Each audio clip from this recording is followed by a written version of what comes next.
Welcome back, ladies and gentlemen, for the 10th and final deck in our little series of deck building. Here we go with Slivers. Slivers have always been some of my favorite stuff.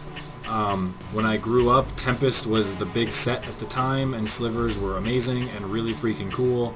Because I couldn't really read during 3rd edition, so, you know, it took me till Tempest before I really, actually knew what the hell I was doing. So there we are. And here we are. I love Slivers. I've always loved Slivers. Unfortunately, the Sliver deck doesn't quite cut it. They're making Slivers worse, but so be it. Anyway, this deck, just like the Dracomancer deck, runs 3 colors. You can potentially cut that if you want. You just have to decide which one you cut. You don't cut green, so let's not even talk about that. You could cut white or red. I would probably say cut red instead. Yeah, you would have to cut red if you were going to cut something from Slivers, but I don't think you should cut and go down to 2 colors at all. Anyway, so because we're running 3 colors, that means we run 4 of these things. Nothing is double colored in Slivers. Everything is all going to be 1 color apiece, so it's essentially like everything is being splashed in. So, you know, some colors may be more important, but you really only need 1 of each. You're fine with just splitting it all up. Maybe add a couple more. 22 is a little on the short side, but we have Cultivate for that. And I'm going to focus more on smaller face dudes. So you want to run at least 1 striking Sliver, because he's not great, but no Sliver by himself is very good. But First Strike is really, really good. So I'm going to throw both in there. Path to Exile, I don't know how many times I've mentioned Path to Exile yet. You run it. Shock, don't know how many times I've mentioned it yet. You run it. These guys are the most important Slivers in the deck. Survival of the Fittest. This card is godly. This card is not godly in here. Rampant Growth. They give us Rampant Growth, and they give us, down here, Cultivate. You don't want to run all 8, because that's stupid. You probably just want to run 4, all 8, all 7. You probably just want to run 4, but it depends on your build, too. If you're going much more aggro and quicker, you don't want to focus with Cultivate because it's more expensive, and at that point you want to just be playing creatures. Yes, the mana that you get is better, but if you're screwed for mana, sometimes you just need to make sure you get that 1 before you get back on track. So I'm going to go 3 Rampant Growth and 1 Cultivate because I have a lower build and I don't need as much, so I want to just make sure that if my opening hand is 2 land, a Rampant Growth, and a bunch of creatures, that it's okay. But 2 land, a Cultivate, and a bunch of creatures, that might not be okay. So, especially if you're not going second and you don't get a chance to draw. So that's where we're going to go with that. Sliver Construct. Being an artifact is kind of nice because his color is irrelevant, but he doesn't do anything. And Slivers are all about the Heart of the Swarm and Zergling Rush. I mean, come on. So I'm not going to run it. Mirror Entity. This ability is stupid. For one, Changeling means he is a Sliver. So don't think, oh, he's not a Sliver, don't use him. No, Changeling means that he is every creature type. He's a vampire, he's an elf, he's a dragon, he's a Sliver, he's a human, he's a god, he's a mirror entity, and you can make all your dudes really, really fat. So if you tap 3 land, all your guys are 3/3s, and then the bonuses kick in. So yes, you run him because he can win the game. We're going to ignore these guys for the moment and come back. Blur Sliver. Haste is really good, especially if you can play multiple Slivers down at once. Haste is underrated in the fact that it only makes a difference the first turn, but good players are always thinking about the position and the clock and, you know, like what's around here, and, you know, I can accommodate for these threats, so I'll go through with this much and blah blah. And, you know, the really good players are very meticulous and controlled and detail oriented and very specific and exactly what's going on down to the smallest of details. And Haste just says, lol, screw your math, I'm coming right at your face. So you want to run at least 2, because there's no, I mean, you know, you can have multiple +1/+1s, and that's awesome. Getting 2 of these guys in play kind of sucks. So at least 2, probably 3, depending on the build. If you just want to run all the cheap Slivers, then run 4, who cares. Unflinching Courage. It's not Armadillo Cloak, but who am I kidding? It's pretty much Armadillo Cloak, so there you go. You play that card because it's awesome. Shared Animosity. It takes a little bit of help, but in place of just casting 1 Sliver that might not make a difference, it makes your entire army much more formidable once you have it. So I choose to run it. Fiery Justice. Target opponent gains 5 life. Oh no, that card sucks. Shut the hell up. You deal 5 damage however the hell you please. So if you want to kill a 2-2, and then another 2-2, and then ping them for 1 in the face, essentially they'll just gain 4 life. That's really good. It's really good. Let's just say you're playing against the human deck, and they just casted whatever the hell that invocation thing is that gets 5 1/1 humans. No, they didn't. They did nothing because they're all dead. So yeah, you play them. This is even more fun in multiplayer matches with Two-Headed Giant or even free-for-all, because then you can blow up a bunch of people's stuff and then save somebody else and be like, hey, thanks, bro. Now I'll help you out next time. Throw him a bone. So yeah, play Fiery Justice. Hive Stirring. Slivers are good in hordes. This gives you 2 slivers. Yes, they have no abilities, but it gives you 2. So that's fine. 1 Cultivate because we have 3 Rampant Growth. And that, in my mind, constitutes a playset. So there we go. You can run more if you like. Bone Slice Sliver. Oh, he says double strike? Okay, I don't care anything else about the details. He says double strike. You play him. Faith's Fetters. Play at least 2. Play at least 2. It's a little bit of a more expensive pacifism that's technically better. Gaining life is mostly irrelevant. Gaining life as a strategy is bad. Gaining life as a byproduct is good. So you want to at least 2 of them. For the hell of it, let's just throw in 3 because removal is good. Armageddon. If you don't think this card is good, you must have only been playing Magic for the last like 5 years. Play them both. Thank me later. Bifurcate. Search your library for a permanent card with the same name as target non-token creature and put that onto the battlefield. So, I have Sliver, I get another Sliver, and put him onto play for free of the same name. Or in a mirror match, you can copy their Sliver and get yours for free. I think I would rather just play the Sliver, because we're looking at 4 mana, and the best thing that you're going to... Because you have to already have it in play. So it's either very, very late game, and you can copy, something that has to still be alive. Your biggest threats are going to get removed. And if they don't get removed, then it doesn't matter. You win. So your chances are you're just going to end up getting another one of those guys, which is good, but I'm not a fan of it. Thorncaster is crazy. Whenever they attack, they get to ping somebody for free.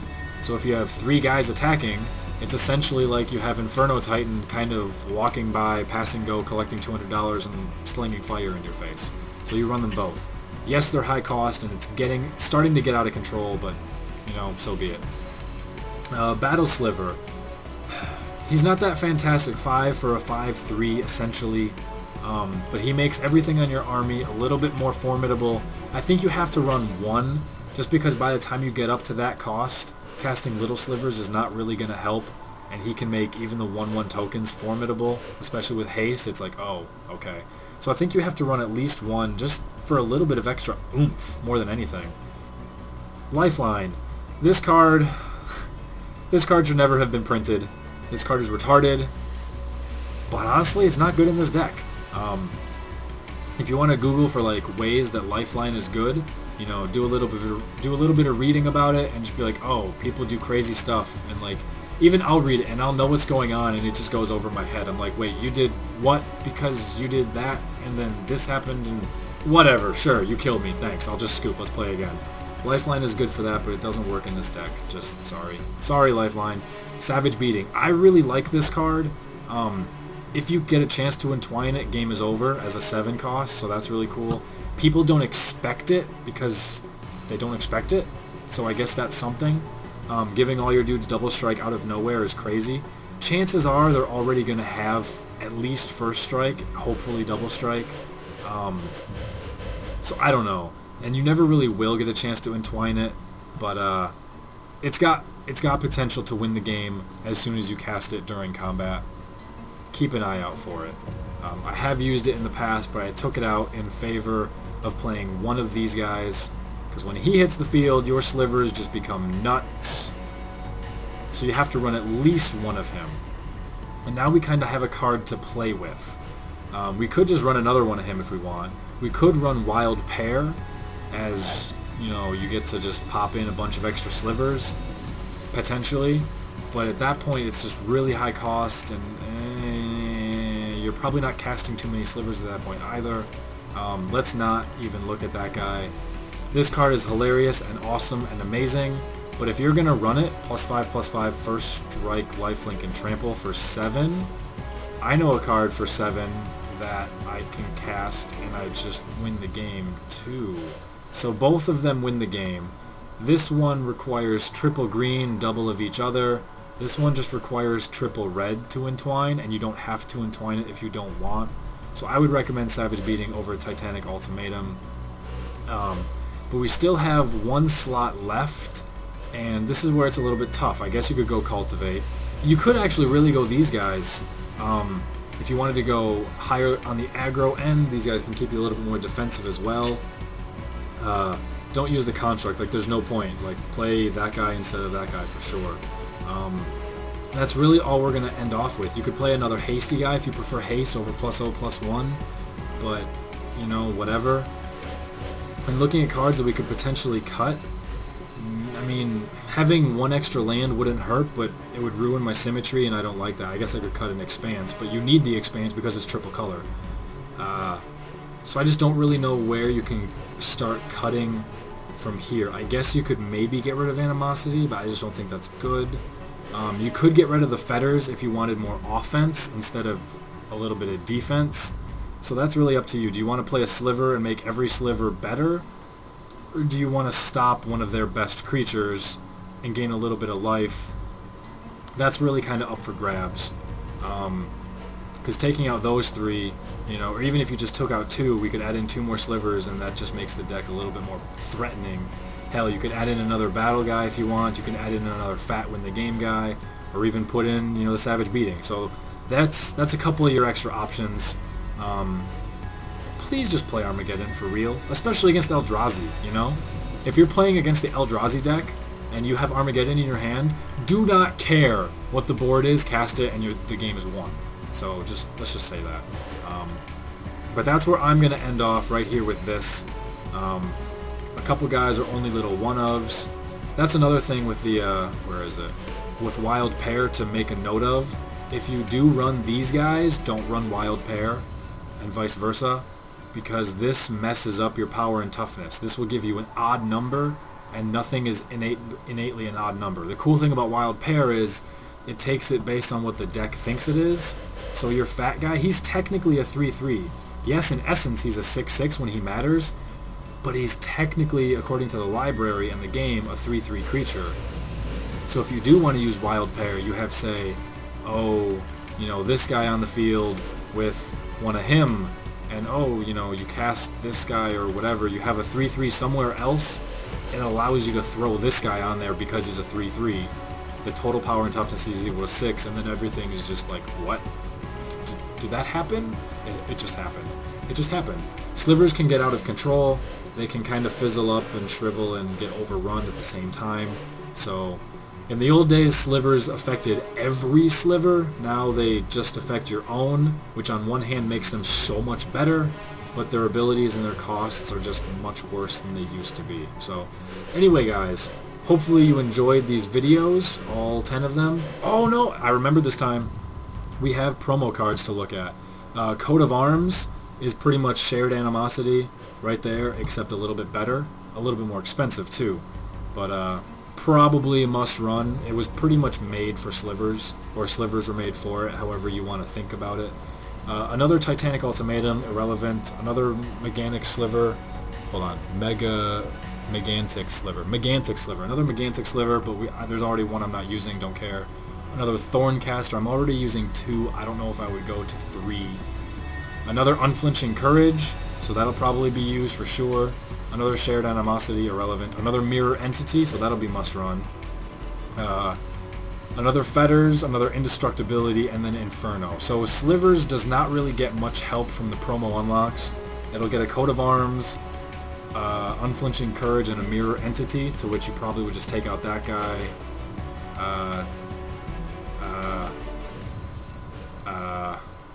I guess you could take out him for 1 Sliver with an ability if you wanted, but I'm not sure that really works. Yeah. So, you know, it doesn't get too much help from the promos, but there we are, guys. Thank you for watching all the videos that you have. Check out the other ones if you have not. And hopefully I'll see you guys around for some more matches. These are the decks that I will be using to kick everyone's ass in the upcoming future. So just keep a note that these were intended for 1v1 play, not two-headed giant. I do play a lot of two-headed giant, to which I get really lazy. I pretty much just throw like 4 cards in for multiplayer and then, you know, roll with it. But meh, it happens. So hopefully you guys enjoyed. Take it easy. Catch you later. Kick some ass, guys. Peace.